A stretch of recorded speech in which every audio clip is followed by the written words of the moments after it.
नमस्कार, मी Ranjana. Home cook Ranjana channel वरती आपल्या सर्वांचं पुन्हा एकदा मनापासून स्वागत आहे.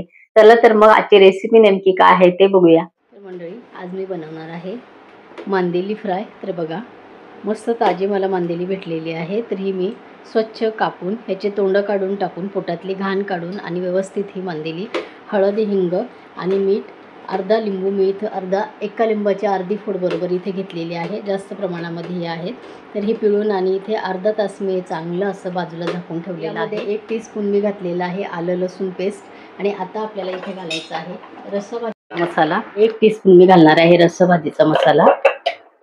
मीठ मी यामध्ये ऑलरेडी घातलेलं आहे. आणि अगदी थोडंसं म्हणजे 2 टीस्पून आपण इथे घालतोय तांदळाचं पीठ. जे पीठ आपण रेग्युलर भाकरींसाठी वापरतो तेच पीठ मी इथे घालणार आहे.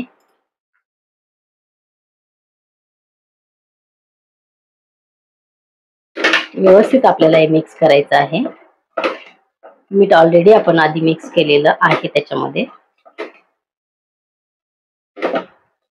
ताजी मला मांदेली भेटलेली आहे, त्यामुळे मांदेली फ्राय अतिशय छान लागतात. छोटी छोटी मासे येथे एकच याला काटा असतो, पण चवीला मस्त लागतो.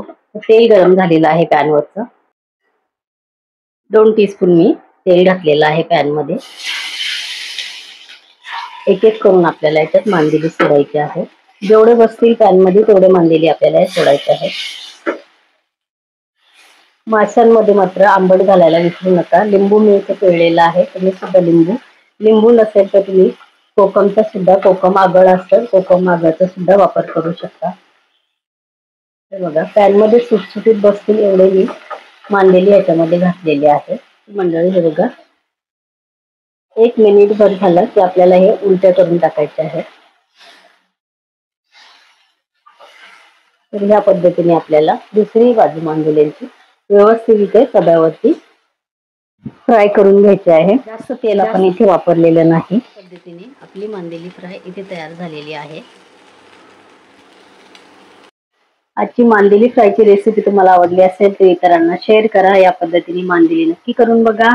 परत भेटूया असं एका छानशा रेसिपी बरोबर. तोपर्यंत बाय बाय.